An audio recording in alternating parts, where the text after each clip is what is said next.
Welcome to Career in Ruins, where this week we're wrapping up 2023.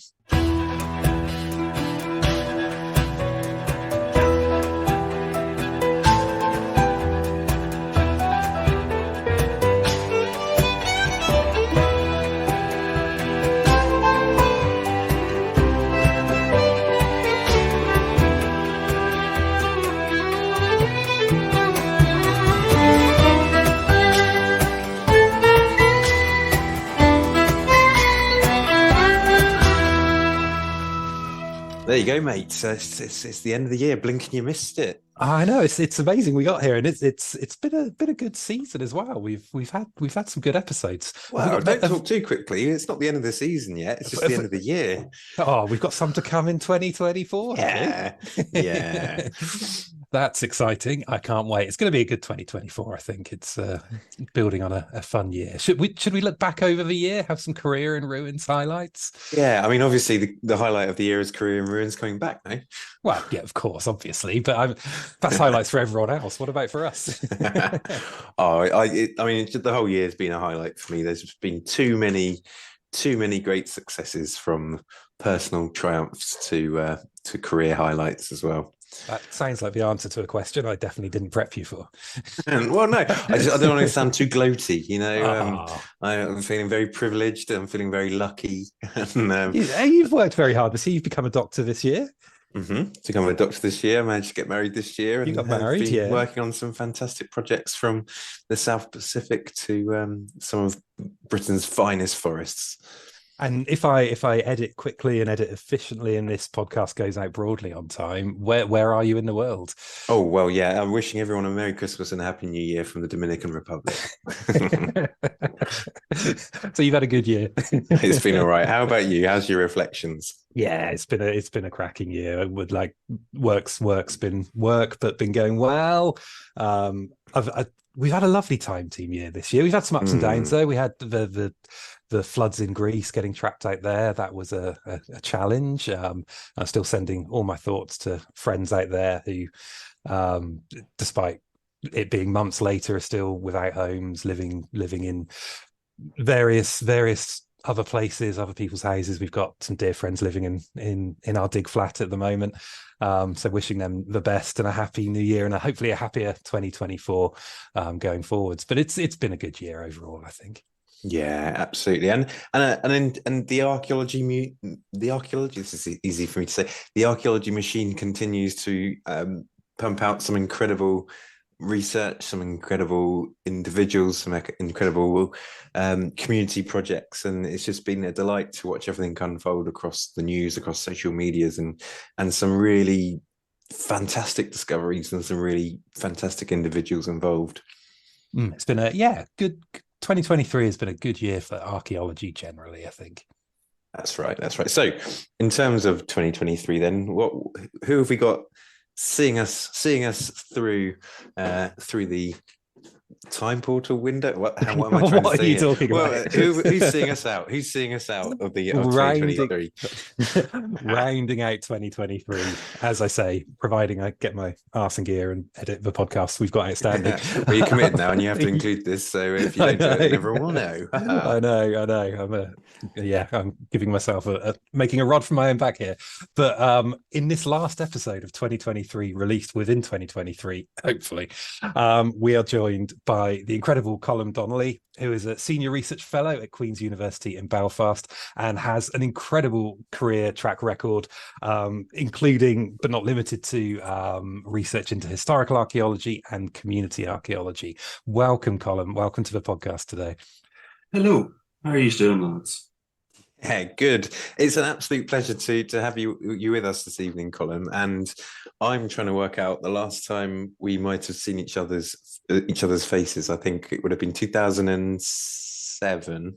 I think it was 2007 during the excavation at St. Elizabeth's Church. That's correct. Belfast. And you were over from Bournemouth on a placement, and you were so good. We kept you on because the excavation went on beyond the training excavation for the students. We had to stay on the site for an extra month, I think, and we kept you for beyond the 4 weeks of the excavation. You were so good. Colm, are you saying that you are responsible for making Lawrence the archaeologist I see before me? I did my little bit. I think I'd say it played a huge role in my career progressions in that ability of putting faith into my abilities and allowing me to put another month of experience on my CV and working with and learning from some incredible individuals. And it was an absolute treat and a light bulb moment in my sort of understanding of my career trajectories as a lowly undergraduate who was about to go into his third year and try and scrape a 2-2. So yeah, I appreciated the support and the interest at the time, Colin.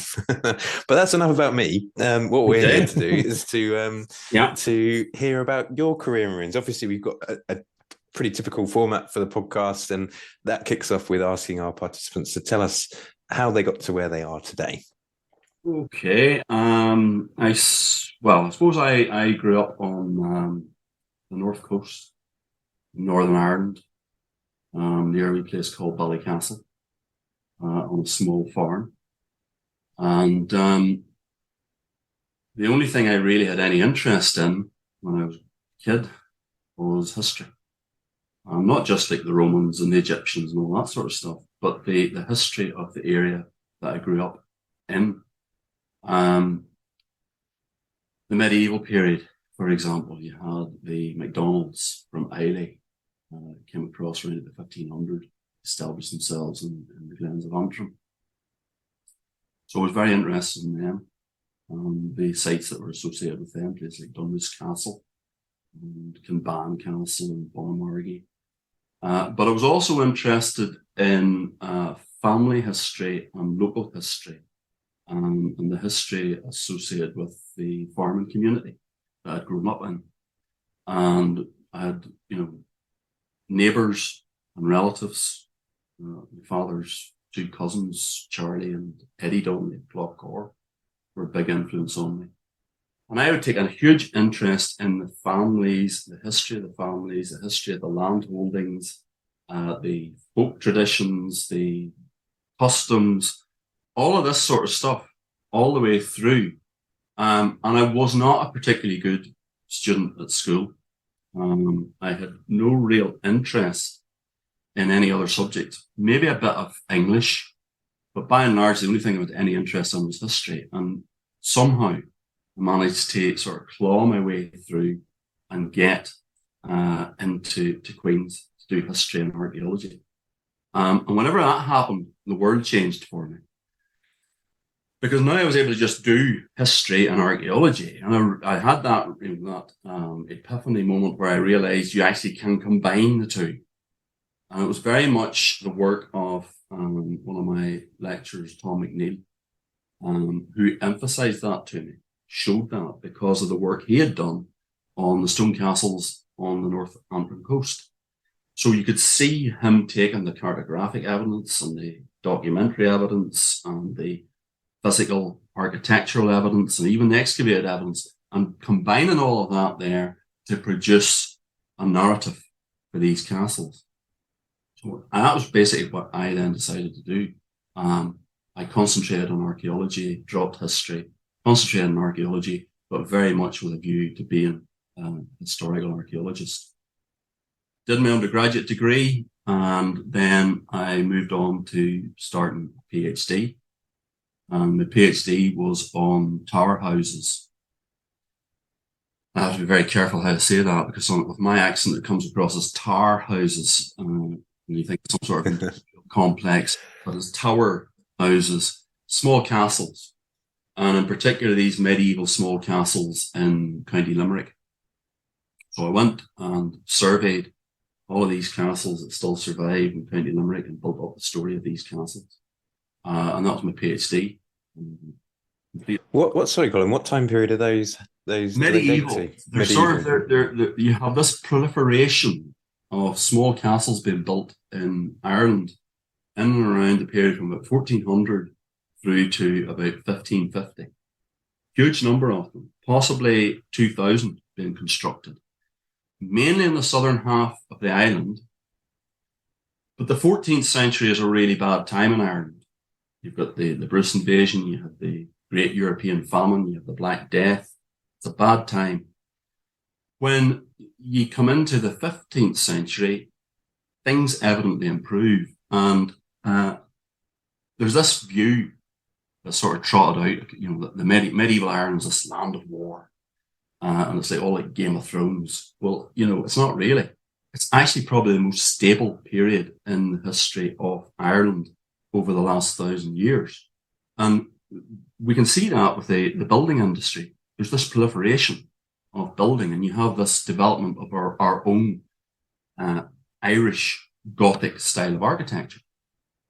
And you have all these castles being built, but you don't build castles if you're living in a war zone. You build castles when you've got resources from your farming.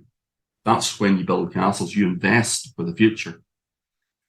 We see this other places like the Borders in Scotland. It's the same thing. It's whenever you've got, you know, peace, stability, that's when you build. And these things become status symbols.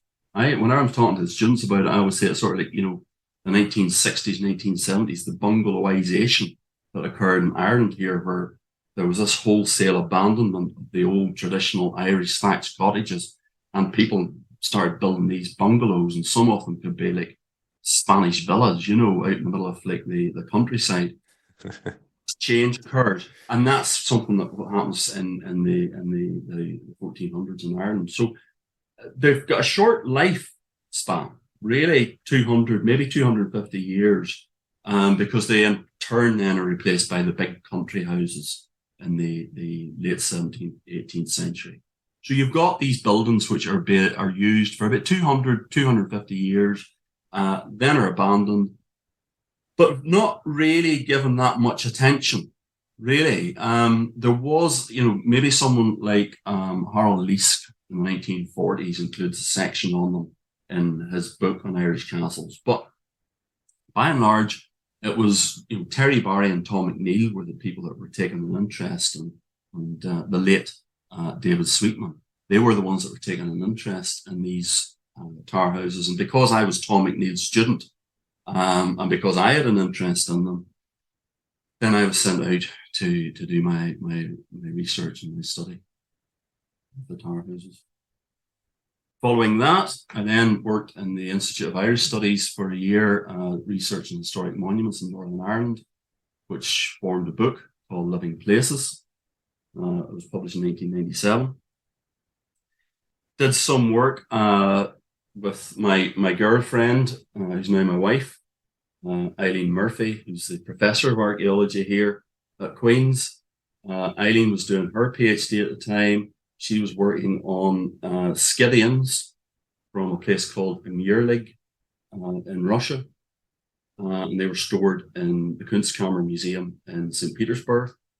So I went out as her field assistant and spent about 6 months out there working with her. And that came back, got a job working for a community group down in Fermanagh, a wonderful lady, Margaret Gallagher, who was my boss at that time. And it was restoring a corn mill to full working order, a place called Mullycobbett. And it was during this time I was always digging. I was always working on excavations, filling in between the gaps with excavations. So I always would view myself as a field archaeologist. I'm very proud of that. And then this job came up in Queen's. So that's 24 years ago. The job came up in Queen's for a project officer, which then evolved into the role that I have today, which is more mainstream in, you know, teaching the undergraduate training excavation module, and I do historic Ireland, and I've got my undergraduate dissertations, and I've got my PhD students. I also ran a field unit, the Centre for Archaeological Field Work, which would have been the unit you worked with whenever you were over with us, Lawrence. Yes, that's the one. Yeah, the CAF. The CAF, it's gone now. We changed. We put it to sleep, and then we brought forward a new organisation to replace it, which was the Centre for Community Archaeology, because increasingly more and more the work we were doing as we got into it 2015, 2017, around that period, more and more of the work we were doing was community-based. And that's really where I'm at the moment, is working with Eileen still, on the two of us, the co-directors of the Centre for Community Archaeology at Queen's. So that's sort of a potted history of where I've come from. It's a fantastically interesting career, and there's a couple of things I'm desperate to pick up on in there. So sorry, Lawrence, I'm going to steal the conversation for a minute or two. Something that a few of our guests have mentioned in this series particularly, I've noticed, and it's something that resonates with me as well, is the not being a particularly good student in school and then finding this thing that you love and discovering a passion that never really goes away, and we've been fortunate enough to find a career in this area. Is that something you see, given that you've spent a good part of the last 25 years working with the kind of undergraduate training? Is that a theme you see repeated in students throughout? You do. They don't come in one identity kit. What you get is you get students who come in with really good A-levels, A-levels, first class A-level results, and they come into the university and they're sort of lost. They don't really get to grips with the fact that it's up to you to go and do the work. No one's going to tell you what to do. It's up to you to do it. And they can end up, and I've seen it, they can end up with a 2-2. There are other students who come in and they're just basically solid as a rock, and they may have come from, just like myself, getting in and no more, maybe through clearance. They get in and they just are solid as a rock, and they're attending their classes and they're really interested. And you see them coming out with high 2-1s or firsts. Likewise with the excavation, some of the students who are maybe not quite as academically inclined, the book learning stuff, you put them into the field and you give them a trial and they become fantastic archaeologists, and they go on and they have their career in field archaeology. So yeah, you get a mixed bag of people coming to the courses. I'm quite envious of that. It's something I used to spend a lot of time with our first year training dig, and seeing that transition and that impact of suddenly being out in field and folks falling in love with the practical side of archaeology is one of the highlights of the job. Such a positive thing to see. I'm also a little bit intrigued by your work in Russia, because I don't get to talk to that many people who've worked in Russia. I did a few seasons in Russia here we go. back in the day. I wasn't digging in Russia. I was sitting in the lab. Yeah. I was sitting in the lab because Eileen was doing an archaeological 1,000 Scythian warriors and Iron Age steppe lands of Russia. My job was basically sitting there listening to the BBC World Service, putting in sheets and doing measurements for her. From usually we started at 9 o'clock in the morning, we finished at 6 o'clock. That maybe about 6 days a week, because we had to try and clear this 6,000 or 1,000 skeletons, shorter period of time as we possibly could. So I didn't actually get out that much. I got to Novgorod. Just took a day trip to Novgorod to look at the medieval architecture there, but by and large, it was, spent more time in the subway going out, stayed on Prosveshchenya on the outskirts of the city, coming in and out on the train. So Eileen you picked the wrong one. You should have got Eileen. 2024 started. Yeah, I was going to say. Eileen to talk to you. If you want Russia and you want all the digs that she's been out there digging in Russia and that, you need to talk to her. That sounds like a definite 2024 goal to me. Also great, again, brilliant that you've been to Novgorod. It's a site I've heard very much about, because one of my dear colleagues and mentors, Professor Mark Brisbane and Mark Maltby, actually both had an excavation project at Novgorod, and have always spoken tremendously of their experiences there. Well jealous that you've been out to have a look at the place. But thank you for that. It's all right, Lawrence, you can talk now. No, just following on from the line of questions. So what I quite like about listening to your career, Colm, is that I think, and I don't think I'm I'm overlooking too many of our past episodes, but I think we've had a lot of prehistorians on Career in Ruins to date, and that they are a lot of very good field archaeologists, but a lot of people that will focus on prehistory. And I think you're probably our first pure history and archaeology professional to come on and chat to us. And I'd love to, perhaps, if you'd be happy to, if it's not too much from us, pick out the difference between history and archaeology versus prehistory and archaeology, and for our listeners more than anything, to understand the tools perhaps you might use, and the fact that you can be a bit more perhaps factual as opposed to the prehistorians that you're basically making it up on the fly. Yeah, I mean, I don't want to be insulting to prehistorians, you know. The way I look at it is, I find prehistory to be quite frustrating. I was on many, whenever I was a student out there, I was on many prehistoric excavations, worked with Jim Mallory, our professor, and Jim was doing excavations at places like Donegal and Hockey's Fort. One Neolithic camp, causeway enclosure, the other a Bronze Age hill fort. So I was on those types of excavations. Derek Simpson's excavation at Ballygally, where he was excavating Neolithic houses, or the foundations for them. But I suppose the problem with it is, if you're coming from a historical background, you're more familiar with people and named people, both individually named people and groups of people, When you go into prehistory, you don't have that. And I find it actually a bit frustrating that you're just calling people after the types of pottery they use. The Beaker people comes to mind. It's that sort of lack of definition that I don't really like.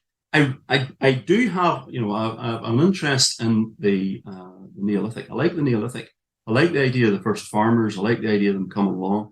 These big houses that they were constructing, the monumental architecture that they engaged in.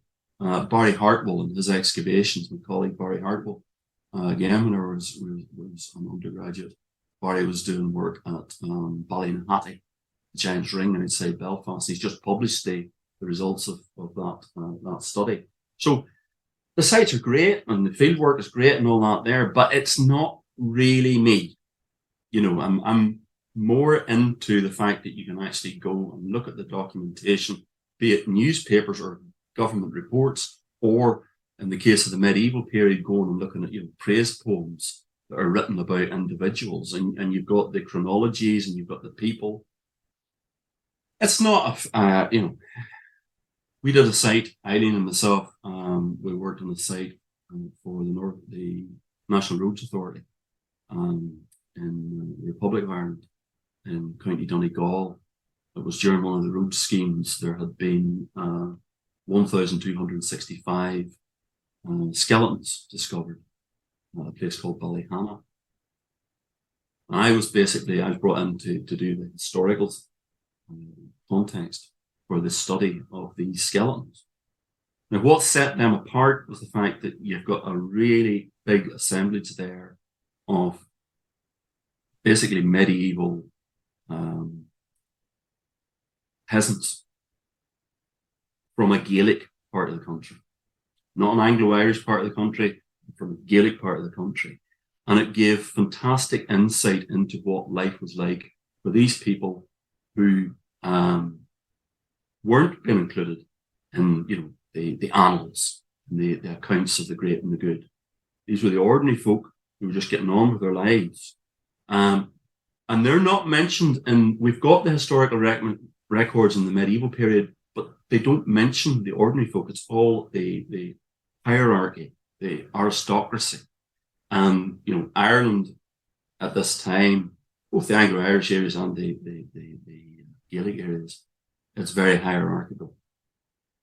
So in some ways, that was almost like prehistory.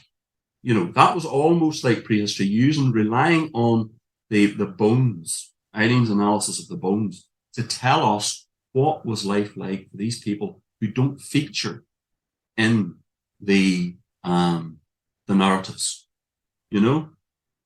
Don't know if that answers your question, but it gives you sort of an insight into the sort of activities that I'm engaged in. Oh, it's a fantastic answer, and adding that flavour of those hidden stories is one of the things archaeology does best, isn't it? It's a perfect complement to the wider historical narratives that are much more well documented. Colm, you've had an incredible array of projects and activities in your career, and you've mentioned some of them to us already. But as you know, we have a few set questions on the podcast, and if you had to pick one that you're particularly proud of, it's like choosing a favorite child, I know, but if you had to pick one that you sort of carry with you as this is the project for me, which one would it be, and why? That's a really difficult question. I'm not going to give you one. I'll give you three. Okay. Deal. Keep them short. How's that? Seems fair. I think one of them, well, Dungannon in 2007, I think it was, we did a time team investigation in Dungannon up on Castle Hill, which was known to have been the location of the Tower House Castle of the O'Neills. And the O'Neills were the great lineage in the medieval period in Ulster. The O'Donnells would probably counter that and say that they were the biggest, but actually, really, was the O'Neills. And we knew that there was a castle somewhere up on that hilltop, and we did the excavation. And I was really, really proud of the fact that we came down right on top of the foundations of the O'Neill Castle. So that's one that I'm very proud of.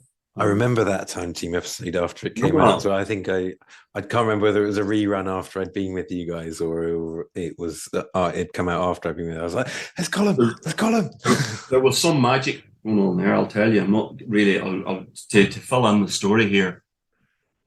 That hilltop during the Troubles, that had become a military compound up on top of this hilltop, overlooking the town. And the British Army were there, and the police were there, and they had this great big helicopter landing platform. And the area where we reckoned where the Tower House was located, the castle was located, was sort of underneath the helicopter landing pad that the British Army had put in. So we laid out the trench of where we're going to excavate on this concrete and started to get the JCB to start cutting concrete.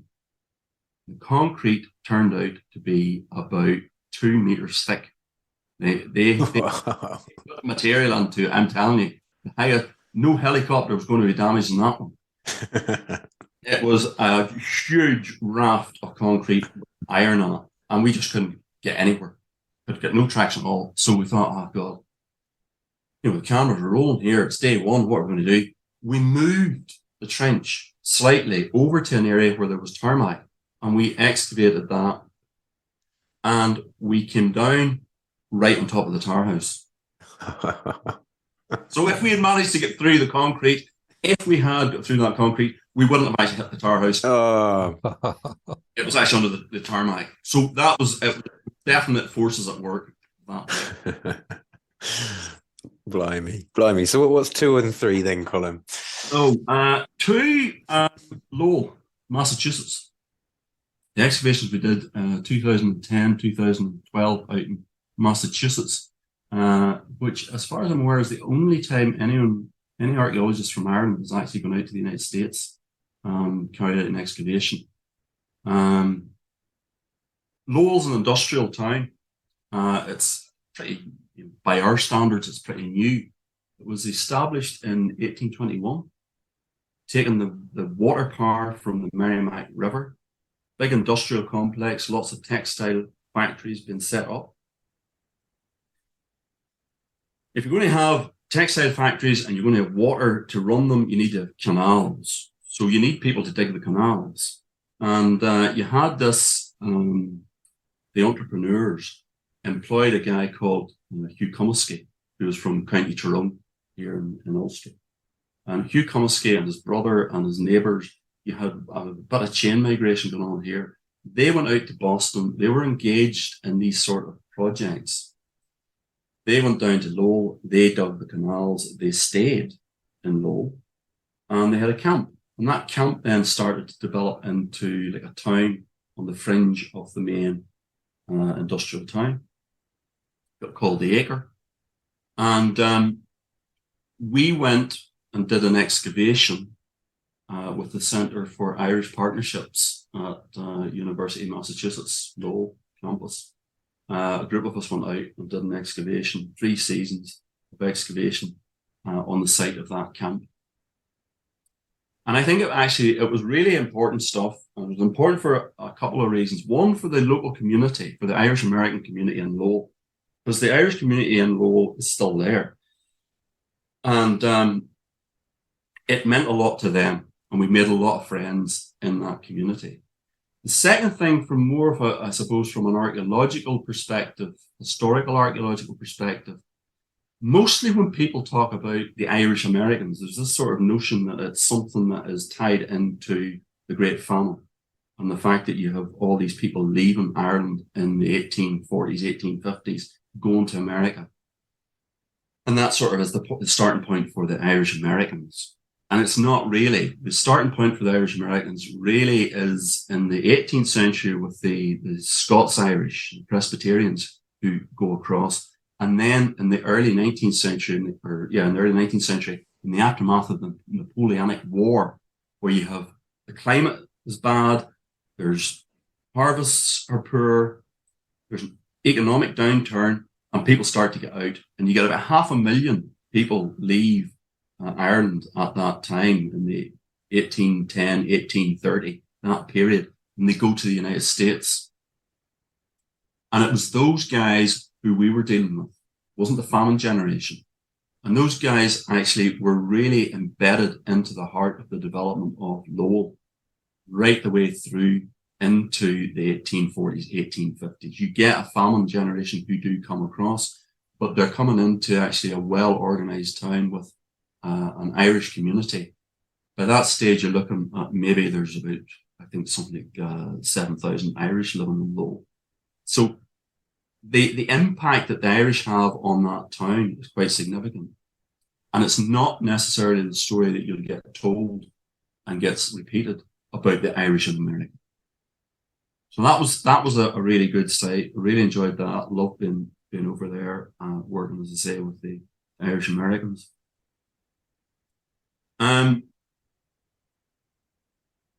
Finally,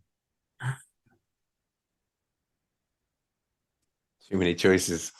I think I'm going to, I really enjoyed this. I really did enjoy this dig. It's not a big dig. It's never a really big dig, but it's another one that Eileen and me did. And it sort of ties in with the whole Lowell thing. In 2021, we had to postpone it. We wanted to do it in 2020, but in 2021, we did an excavation down in her home county, County Fermanagh, in her home parish, Bow, B-O-H-O, at the site of a famine road, one of the public works schemes. And we did it to commemorate the 175th anniversary of the famine. And these have been sort of like, they crisscross across the Irish countryside. And some of them are still in use as roads. Some of them are not. Some of them are just abandoned. And they're there as scars on the landscape.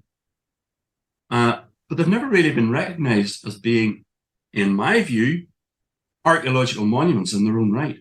Archaeological monuments associated with this episode in Ireland's history. And the background to them is that as the famine got worse, British government, all right, we have to do something. What are we going to do? Road schemes. Right, okay, we'll do these road schemes. Yeah, road schemes. Why road schemes? Why not just use soup kitchens? Well, they have to work. You just can't be giving things, these people all scurrying around feeding them. You have to do a day's work for this. Right, okay. And these road schemes, why not? Why road schemes? Why not something, like, I don't know, like building factories or railways or something out there. We have to have projects which don't benefit any one individual. They have to be projects which will benefit everybody. So roads are a really good idea. Roads benefit everybody. So they start with this in 1846. And the winter of 1846, they've got themselves their act together and they've got these road schemes. And the Victorian administration of these is fantastic. Everything is charted, everything is recorded, all the information is there, how many days worked, what equipment, the cost for the equipment, the number of people in each road scheme that week, the amount of money to be going out. Two things. One, the price that they're given for a day's work is 9 pence. Normal circumstances, that'll be fine. But because of the famine, food prices are going up. 9 pence isn't enough to feed even one person, let alone a family. And two, these people who are debilitated by the hunger, these people are going out to work in the winter, and it's one of the worst winters on record. It's a disaster. The penny drops, but it doesn't drop until the spring. And they move to soup kitchens, which is what they should have done in the first place. And it just stops. Literally, it just stops. The roads that are going across the countryside, right, abandon it, stop it. We're going to the soup kitchen now. These roads are just there, they're just abandoned. And there's a stretch of one of these roads in Bow, which was much forgotten about by the local community. And we wanted to investigate the makeup of the road, because we know what was been stipulated in Parliament as to how these roads should be constructed. We wanted to check, did that happen on the ground? So we did a section across it. Just a 1 week excavation, community excavation, local people involved. We opened up the trench, and it was true. Huge effort had been made to build the foundation layers for the road. But our road had never had its deck put onto it. It was never completed. Normally, it would have a stone deck put onto it. They clearly did all of the work driving across the countryside for the footings, the foundations for it, but they never actually got around to putting on the deck, and it was never used. It was just abandoned. What we did with that was, on the basis of the work that we did, we got it put onto the Sites and Monuments Record in Northern Ireland. It's the first famine road that is now an archaeological monument. So we're very proud of that as well. All three of those are fantastic options to include. It did that final option did get my my mind racing as to what the legacy of High Speed 2 railway might be in the landscape, and whether that's a future. Absolutely, absolutely, it's exactly the same. It's a high speed rail work. It's remarkable how little changes in terms of government policy over the years. You just stop it. Yeah, that's it. But thank you, Colm, for sharing those fantastic examples. As ever, our meandering chat leads on to something that we're envious of, and this could be a specific project or a particular individual or a book or anything that's caught your fancy, but a piece of work that's made you wish, oh, I would have loved to have been involved in that, or I wish I'd seen that. I'm not sure how to say that I'm envious of. I think, you see, whenever I was working with the CAF, you were with us, Lawrence, you know what this is. If you're in charge of something out there, and we were doing at that time we were doing all of the work for the government archaeologists, all the field work that they needed. We went out and we did the excavations for them. Well, I couldn't be out on the excavations because I had other duties to do, and I had the management of the unit. So you got used to actually delegating other members of the team to go out and do these excavations. And some of the sites they dug were absolutely fantastic. Brian Sloan going out and doing excavations at Tullahoe, which is like the site associated with the inauguration chair associated with the O'Neills in the medieval period. Brian did excavations there, came across the drip gully associated with a great big timber and crux-built house. Fantastic sign. So in some ways I could say, oh, I'm jealous. I wish I had done that. I wish Brian had got out and done that. That's me. But really sort of rise above that. Brian's done it. It's brilliant that he's getting the opportunity to do that. And it's the same with the other guys, like Cormac or Philip or those people I was working with at that time, or in your case, Sarah Gormley, Sarah excavating St. Elizabeth's. I've never been someone who's actually looked at what other people are doing and thought, I wish I was doing that. Because I've always done my own thing. And I've always had plenty of ideas. I always come up with an idea of something that we can do. Tons of ideas. I've probably, I'm getting to that stage now where I'm not going to have time to get all these ideas completed. But I wouldn't be envious of anything. I'm happy with what I've done. I have a good portfolio of work behind me. That is one of the best answers we've ever had, Colm. I love it. I love it. It's truthful. I'm not how virtuous I am. It is truthful. I'm not done really good projects. I've been lucky enough to do some good projects. I've got great ideas. I've put me up. It's like Low. Low began in 2003, 2004. That was whenever I started this idea about what happened to the Irish whenever they went over to the United States. And it was from there that the opportunity arose to do work with UMass. And it was from there that the opportunity arose to actually go out and do the excavation.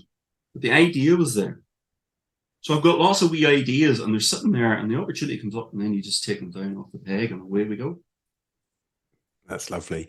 On St. Elizabeth's dig, I diverge ever so slightly here, but I don't know if you guys ever get this. When you meet people that aren't archaeologists, say you've gone out for dinner somewhere, you've been dragged along, and you meet people and they say, what do you do? And you say, I'm an archaeologist. And they say, well, what's the best thing you've ever found? Do you often get that question? No, you do. And what they're expecting you to say, a gold brooch that was... Yeah, absolutely. So my go-to for this it has been ever since I did it, and it is still my go-to today. The first one I say is St. Elizabeth's Church, because there were tens of bodies on that site that we were excavating, and there were so many, we'd all been assigned our individual sort of grave, and I was fortunate enough. I think a lot of the graves were hard to identify, but I was fortunate enough to get one that had a very clear grave cut, and I could find individual pins for a coffin lid. And I remember going, you talked me through it, and it was great. And I'd not worked with human remains before, and it ended up being about a metre long, so it was a child inhumation. And at that point, we'd been there maybe 3 weeks, and we hadn't found a single item of dating from the site. And so I fully excavated this whole child, and it was quite poignant. And I learned the processes of excavating human remains. And for some reason, I don't know why, when it came to lifting it, and there's a very methodical way of lifting human remains, I started with the individual's left hand, and as I peeled back the finger bones, there was a coin placed underneath the child's hands. And it was that moment that was just that, as I say, I told you at the beginning, there's this light switch moment that makes you realize why you love what you're doing. And it was just that immediate insight into the individual, their family, the last people that would have seen that coin that was placed into the ground with them, the unfortunate scenario that led to them being buried at such a young age, but also the value that coin was going to play in terms of the larger archaeological excavation and the chronology and the timing. So I can understand what you mean about lots of great digs that you were sort of overseeing and passing on to individuals.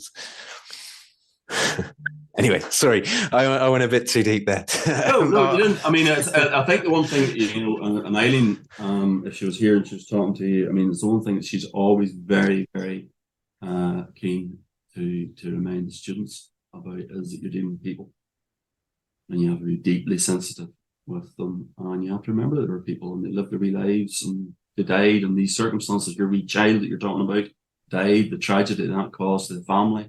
You have to remember that at all times, and there's a responsibility on us to behave in good fashion when we're dealing with the dead. Absolutely. So we've heard of pride. We've heard there's no envy. So we come to our final question. So Derek and I have got a working time machine, and we'd love to give you a return ticket. You're not allowed to say you don't want to take it. Okay. No. We just need to know where you'd like to go and why. I think I would like to go back to the late medieval period. I would like 2 stops. The first stop would be Dunluce Castle, around about 1570. And I would like to sneak into the hall, and I would like to see Sorley Boy MacDonald, who was the Taoiseach, the leader of the MacDonalds. And he was formidable. He was a brilliant leader. They'd established themselves, the MacDonalds, as I said, they'd established themselves in Northampton in the 1500s. The Tudor English did not like this. They didn't like this notion of these Scots being based in Northampton. And all the way through the second half of the 16th century, they're trying to get rid of them. They're trying to force them out. And the Sorley Boy is a really astute leader. I would just like to see what he looked like. Not necessarily even have a conversation with him around there. Just like to see what Sorley Boy MacDonald looked like around about that time when he's in his full pride and pomp. So that's the first place to stop, Dunluce Castle. Then we're going to go to a Tower House, right? And the Tower House will go maybe a bit, drop in a bit, maybe 1500. Because, again, we've got these buildings that are upstanding, but they're bare walls. There's there's not any examples of the furniture, the contemporary furniture, or what they looked like indoors, because they were abandoned. And all of the wooden elements tended to go. Maybe 1 or 2 have got parts of the roofs on, but by and large, they're not in great condition. You don't know what was going on, basically, unless you've got some hints in the masonry, right? Mm. So, for example, if you go up to the top of the building and you go into a room and you've got a guardrobe and you've got a fireplace, it's a fair bet that actually that must be the hall of the house. But what's going on in the other rooms? Mm. Because this thing is stacked one level on top of the other level on top of the other level. And because they were privately owned, nobody was writing down. You don't have like a diary of the owner of a tower house telling what was going on every day. There's no accounts of what was going on in these buildings. The only one that we really have is an English guy, Luke Gurnham, from about 1620. And he tells about going to a house party in a tower house. And it's brilliant. It's a fantastic night. And the drink is going hell for leather. The minute he steps in, right the way through the dinner, after the dinner, music going, fantastic house party. And then the next morning they all get up and they finish off for breakfast. They have the leftovers from the night before. And then they start drinking again. And they go back down the stairs and get on, the horses are there for them, and they ride off.